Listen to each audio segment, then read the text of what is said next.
ಕರ ಇದು ವಿಘ್ನೇಶ್ ರಾಜ ಅವರು ಡೈರೆಕ್ಟ್ ಮಾಡಿರುವಂತಹ ಸಿನಿಮಾ. ಇಲ್ಲಿ ಮುಖ್ಯ ಪಾತ್ರದಲ್ಲಿ ಧನುಷ್ ಹಾಗೂ ಮಮಿತಾ ಬೈಜು ಅವರು ಲೀಡ್ ರೋಲ್ಸ್ ಗಳಲ್ಲಿ ಕಾಣಿಸ್ಕೊಂಡಿದ್ದಾರೆ. ಸಿನಿಮಾದ ಟ್ರೈಲರ್ ನೋಡಿ ಒಂದು ಕ್ಯೂರಿಯಾಸಿಟಿ ಹುಟ್ಕೊಂಡಿತ್ತು. ಈ 90s ನ ಬ್ಯಾಂಕ್ ರಾಬರಿನ ರೈತರು ಅನುಭವಿಸಿದ ಕಷ್ಟಗಳನ್ನ ಇದು ತೋರಿಸುತ್ತೆ ಅಂತ ಒಂದು ಹಿಂಟ್ ಅನ್ನ ಕೂಡ ಕೊಟ್ಟಿತ್ತು. ಇವತ್ತು ಕರಾ ಸಿನಿಮಾ ನೋಡಿದ ನಮ್ಗೆ ಏನ್ ಅನಿಸ್ತು, ಏನೆಲ್ಲ ಇಷ್ಟ ಆಯ್ತು, ಏನೆಲ್ಲ ಸುಮಾರಾಗಿತ್ತು, ಎಲ್ಲವನ್ನ ಈ ರಿವ್ಯೂಲ್ ಹೇಳ್ತೀನಿ, ಬನ್ನಿ ನೋಡ್ಕೊಂಬರೋಣ. ಹಾಯ್, ಎಲ್ರಿಗೂ ನಮಸ್ಕಾರ ಅಂಡ್ ವೆಲ್ಕಮ್ ಟು ಖಡಕ್ ಸಿನಿಮಾ. ಗೊತ್ತೋ ಗೊತ್ತಿಲ್ಲದೇನೋ ಒಂದು ವಯಸ್ಸಾದ ನಂತರ ಸಾಲ ಅಥವಾ EMI ಅನ್ನೋದು ನಮ್ಮ ಜೀವನದ ಭಾಗವಾಗ್ಬಿಡುತ್ತೆ. ತಿಂಗಳಿಗೆ ನಮಗ್ ಬರೋ ಸಂಬಳದಿಂದ ಅಥವಾ ನಮ್ಗೆ ವ್ಯವಹಾರದಲ್ಲಿ ಆದಂತಹ ಲಾಭದಿಂದ ತಿಂಗಳು ಅದನ್ನ ಕಟ್ಕೊಂಡು ಹೋಗ್ತಾ ಇರ್ತೀವಿ. ಆದ್ರೆ 3 ತಿಂಗಳು ಸಂಬಳನೇ ಬರ್ಲಿಲ್ಲ ಅಂದ್ರೆ ಅಷ್ಟೇ ಯಾಕೆ, 3 ವರ್ಷಗಳೇ ಸಂಬಳ ಬರ್ದೇ ಹೋದ್ರೆ ಏನೇನ್ ಅನಾಹುತ ಆಗ್ಬೋದಲ್ವಾ. ಇನ್ನವೇ ಈ ಸಿನಿಮಾ ಎಕ್ಸ್ಪ್ಲೋರ್ ಮಾಡೋದು ಕೂಡ ಇದೇ ಥೀಮನ್ನ. ಇಲ್ಲಿ ಮುಖ್ಯ ಪಾತ್ರಧಾರಿಯ ಹೆಸರು ಕರಾ. ತನಗೆ ಹಾಗೂ ತನ್ನ ಪತ್ನಿ ಸೆಲ್ಲಿಗೆ ಒಂದು ನಾರ್ಮಲ್ ಹ್ಯಾಪಿ ಜೀವನವನ್ನ ಕಟ್ಕೊಡ್ಬೇಕು ಅಂತ ಇರುವಂತಹ ವ್ಯಕ್ತಿ. ಬಟ್ ಇವನಲ್ಲಿ ಒಂದು ಕೆಟ್ಟ ಗುಣ ಕೂಡ ಇದೆ. ಯಾವಾಗ ಇವನ್ಗೆ ಹಣಕ್ಕೆ ತೊಂದರೆ ಆಗುತ್ತೋ ಆಗೆಲ್ಲ ಅವನು ಕದಿಯೋದಕ್ಕೆ ಶುರು ಮಾಡ್ತಾನೆ. ಸೊ ಈ ಕಳ್ಳತನಕ್ಕೆ ಒಂದು ಸ್ಟ್ರಾಂಗ್ ಪರ್ಪಸ್ ಬಂದಾಗ ಏನಾಯ್ತು, ಅವನು ಮಾಡ್ತಾ ಇರುವಂತಹ ಕಳ್ಳತನದಿಂದ ಯಾರಿಗೆ ಏನೇನ್ ಲಾಭ ನಷ್ಟ ಆಯ್ತು ಅನ್ನೋದೇ ಸಿನಿಮಾದ ಪ್ಲಾಟ್. ನಾವು ಇಲ್ಲಿ ಪ್ಲಾಟ್ ಲೈನ್ ಮಾತ್ರ ರಿವೀಲ್ ಮಾಡಿದೀವಿ ಅಂಡ್ ಇಷ್ಟನ್ನ ಟ್ರೈಲರ್ ಕೂಡ ಕನ್ವೆ ಮಾಡಿದೆ.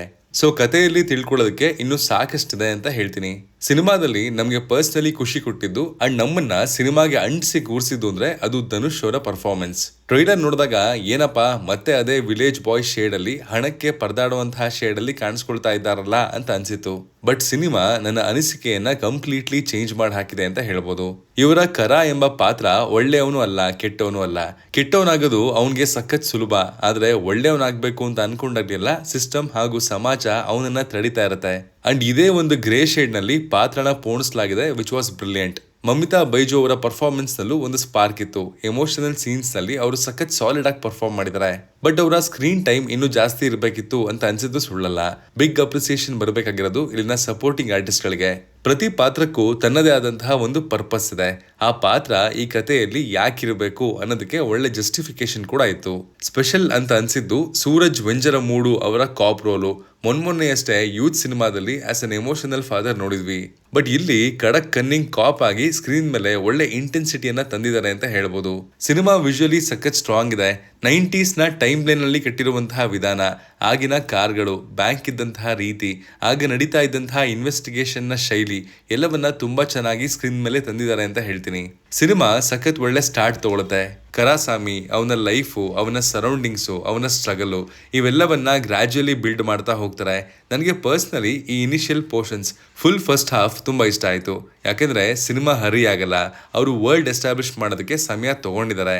ಊರಿನ ವೈಬು, ಆ ಬರಗಾಲ, ಆ ಟೆನ್ಷನ್ನು ಇವೆಲ್ಲ ಸೆಟಲ್ ಆಗಿ ಬರುತ್ತೆ, ಬಟ್ ಸ್ಟ್ರಾಂಗ್ ಆಗಿ ಕನೆಕ್ಟ್ ಆಗುತ್ತೆ. ಇನ್ನು ಇಲ್ಲಿನ ಆಕ್ಷನ್ ಸೀನ್ಸ್ ಗಳು ಎಕ್ಸ್ಟ್ರೀಮ್ಲಿ ವೆಲ್ ಕೋರಿಯೋಗ್ರಫ್ಡ್ ಅಂತ ಹೇಳ್ತೀನಿ. ಬರೋ ಎಲ್ಲ ಆಕ್ಷನ್ಸ್ ಕೂಡ ಹ್ಯಾಂಡ್ ಟು ಹ್ಯಾಂಡ್ ಫೈಟ್ ಗಳೇ ಅಂಡ್ ಆ ಫೈಟ್ಸ್ ನ ಕೋರಿಯೋಗ್ರಫಿ, ಪಿಕ್ಚರೈಸೇಷನ್ ಎರಡು ಗ್ರೌಂಡೆಡ್ ಆಗಿದ್ವು ಅಂತ ಹೇಳ್ಬೋದು. ಸಿನಿಮಾದಲ್ಲಿನ ಇಂಟರ್ವೆಲ್ ಒಳ್ಳೆ ಹೈ ಎಂಡ್ ಅಲ್ಲಿ ಎಂಡ್ ಆಗುತ್ತೆ.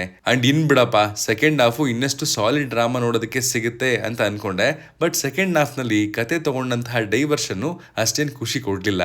ಮಾಸ್ ಕ್ಲಾಸ್ ಎರಡನ್ನೂ ಬ್ಯಾಲೆನ್ಸ್ ಮಾಡಿಕೊಂಡು ಚೆನ್ನಾಗಿ ಹೋಗ್ತಿದ್ದಂತಹ ಸಿನಿಮಾ ಇಂಟರ್ವೆಲ್ ನ ನಂತರ ಸ್ಲೋ ಡೌನ್ ಆಯ್ತು.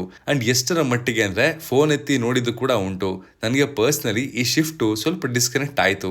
ಯಾಕಂದ್ರೆ ನೀವು ಎಕ್ಸ್ಪೆಕ್ಟ್ ಮಾಡಿದ್ದು ಒಂದು ಗ್ರೌಂಡೆಡ್ ರಿವೆಂಜ್ ಡ್ರಾಮಾವನ್ನ, ಆದ್ರೆ ಸಿನಿಮಾ ತುಂಬಾ ಪ್ರೀಚಿ ಆಗೋದಕ್ಕೆ ಶುರುವಾಗುತ್ತೆ.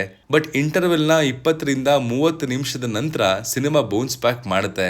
ಇನ್ವೆಸ್ಟಿಗೇಷನ್ ಪೋರ್ಷನ್ಸ್ ಮಧ್ಯ ಕಳೆದು ಹೋಗಿದ್ದಂತಹ ಟೆನ್ಷನ್ ಅನ್ನ ವಾಪಸ್ ತಗೊಂಡ್ಬರ್ತವೆ. ಅಂಡ್ ಸಿನಿಮಾ ಒಳ್ಳೆ ಪ್ರೀ ಕ್ಲೈಮ್ಯಾಕ್ಸ್ ಅಂಡ್ ಕ್ಲೈಮ್ಯಾಕ್ಸ್ ನ ಒಟ್ಟಿಗೆ ಎಂಡ್ ಕೂಡ ಆಗುತ್ತೆ. ಕಡಕ್ಕಾಗಿ ಹೇಳೋದಾದ್ರೆ ಇದೊಂದು ಡೀಸೆಂಟ್ ವಾಚ್ ಸಿನಿಮಾ. ಸಿನಿಮಾದ ಮೇಕಿಂಗ್ ಚೆನ್ನಾಗಿದೆ, ಒಳ್ಳೆ ಪರ್ಫಾರ್ಮೆನ್ಸ್ ಇದೆ. ಇವರು ಹೇಳಬೇಕು ಅಂತ ಅನ್ಕೊಂಡಿದ್ದಂತಹ ಕತೆ ಕೂಡ ಸ್ಟ್ರಾಂಗ್ ಆಗಿ ಕಡಿಮೆ ಆಗುತ್ತೆ. ಬಟ್ ಇಂಟರ್ವೆಲ್ ನ ನಂತರದ ಆ ಡಿಪ್ಪು ಸಿನಿಮಾದ over all experience and impact ಅನ್ನ ಸ್ವಲ್ಪ ಹಿಂದಕ್ಕೆ ಎಳ್ಕೊಂಡ್ ಬಂತು ಅಂತ ಹೇಳ್ಬೋದು. ನಿಮ್ಗೆ ಈ ಸಿನಿಮಾದ ಟ್ರೈಲರ್ ನೋಡಿದ್ಮೇಲೆ ಕ್ಯೂರಿಯಾಸಿಟಿ ಇತ್ತು ಅಂತ ಅಂದ್ರೆ ಕರಾ ನಿಮ್ಮನ್ನ ಡಿಸಪಾಯಿಂಟ್ ಅಂತೂ ಮಾಡಲ್ಲ.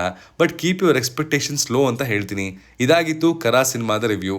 ನೀವು ಈ ಸಿನಿಮಾವನ್ನ ಆಲ್ರೆಡಿ ನೋಡಿದ್ರೆ ನಿಮ್ಗೆ ಹೇಗೆ ಅನ್ನಿಸ್ತು ಅಂತ ಕಮೆಂಟ್ ಮಾಡಿ ತಿಳಿಸಿ. Signing off, Manu.